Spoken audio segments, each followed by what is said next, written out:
We often find ourselves in times of crisis, where things are not going at all as we expected them to, and we have no idea how we're going to get out of it. Where we've tried everything we can think of, and still the issue hasn't gone away. There's a crisis that can be just about anything, from getting locked out of your home when your child is inside, to getting into a car accident on your way to an important meeting, to a prolonged and difficult illness, or the loneliness of being estranged from family and friends. When we find ourselves in such situations, we often reach out for solutions that make sense to us. We rely on the network of people we have around us or the social structures available to us, and we have this imminent crisis resolved by these imminent means. We answer our everyday with the everyday. We might, however, encounter another type of crisis in our lives. We might find ourselves in the crisis of an encounter with God. To encounter God is indeed to be in crisis, for He is the living God. When He enters into our lives and makes Himself known, we are presented with the one being that is totally other from our imminent everyday lives. The one being that we cannot help but be overawed by and forced to reconsider our very selves in light of His power and beauty. The presence of God forces us to reconsider our very basic orientation and the expectation of our lives. How can we continue in the way of life that we had been in when God Himself shows up? How do we respond when the one who is totally other than ourselves is before us, or rather, we are before Him? What are we to do? What are we to say? What do we do in this crisis? That was where we left the disciples last week. They thought that their crisis was the storm that was swamping their boat. But when Jesus calms the storm, they are left questioning who Jesus even is. The forces of nature obey His voice. They are encountered with the living God incarnate, and they left in awe, fearing a great fear. Today's gospel passage continues and contains two more stories of people in crisis. Mark likes to give us these stories in this sort of sandwich format where he starts one story, another story interrupts it, and then he finishes the next one afterwards. I don't really know why he does that, but it's all over the place, so something's going on. If you figure it out, let me know. We heard today the story of Jairus and his daughter, as well as the woman with the flow of blood or hemorrhages. Both of these people had a crisis in their lives, but when they encountered Jesus, they are presented with an altogether different crisis, the crisis of meeting God in the flesh.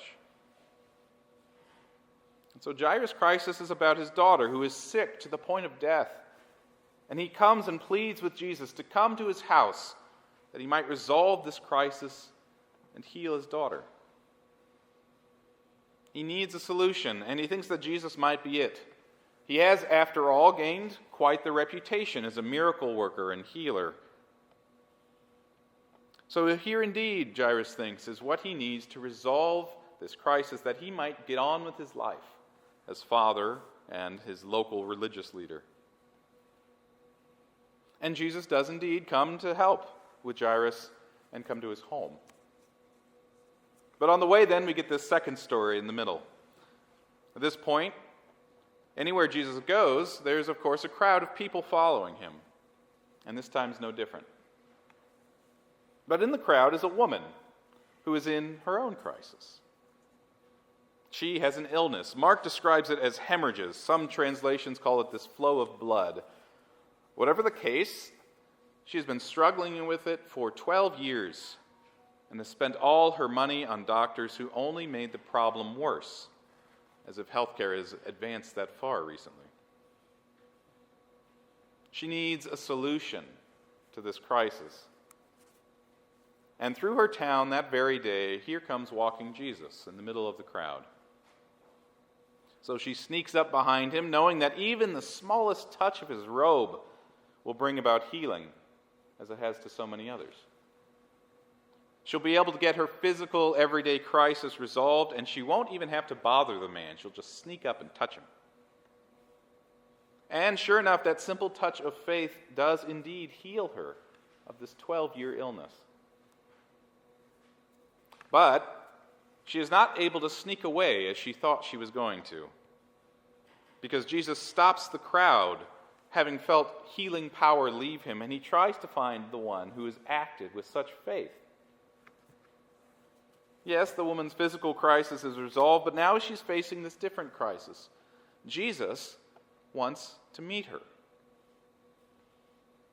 And seeing that she has no other option, but rather Jesus would halt a whole crowd to find her, she falls down before him and tells the whole story.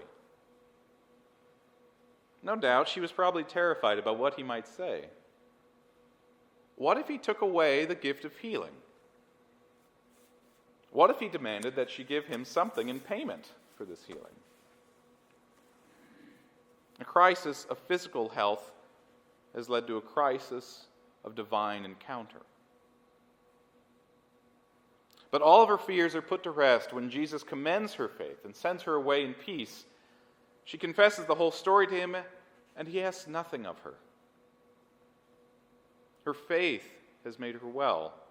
She acted in trust of God's goodness, received the healing she needed, and encountered the living God.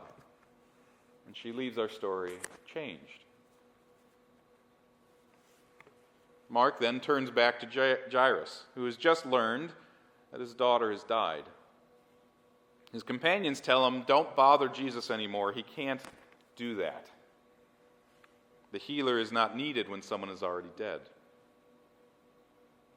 But Jesus continues on with them, telling them only to have faith and not to fear.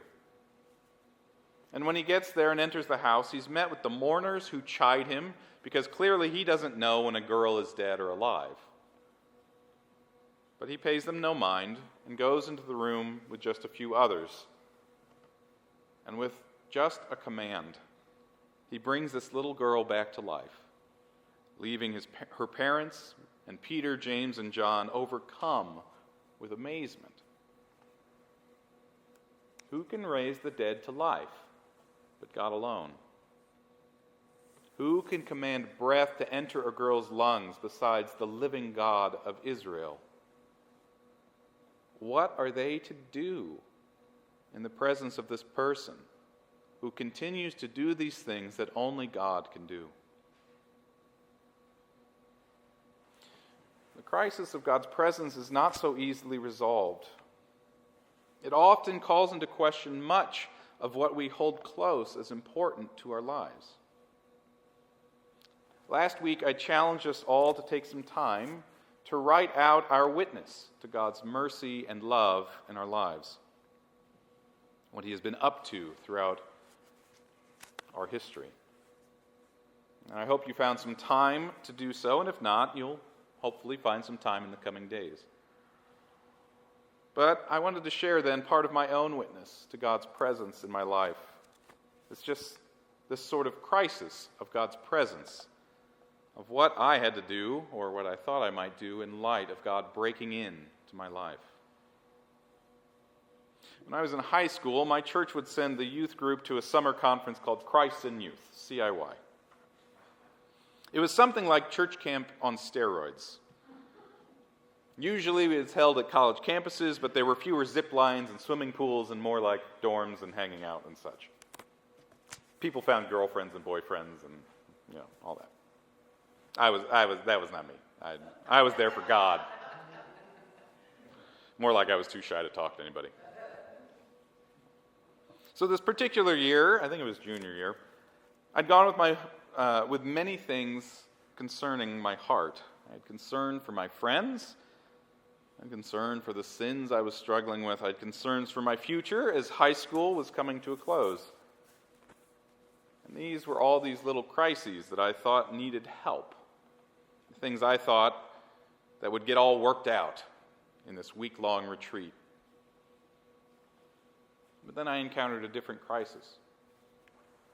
One evening, I don't know why, I had this overwhelming sense of God's presence. In the midst of worship, I was sure that God had indeed shown up.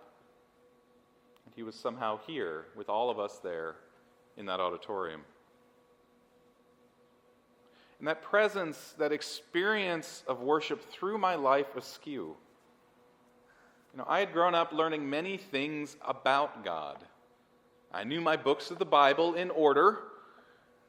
I knew all the Bible stories, either from growing up or VeggieTales or a mixture of both. I even had some important Bible verses memorized and could walk you through certain bits of it. I could argue for the existence of God, albeit in a very amateurish way. But even so, it was that I knew so much about God that I thought that was enough. But then I experienced God's presence in that room, and I realized that wasn't enough. I had known about God and failed to know God. I had thought that having all the facts and doctrines in place was the same thing as knowing the living God. But how wrong I was. God showed up that evening in high school, and it threw my life into a crisis. I couldn't continue in the same way that I had before. My life had to change, and it did.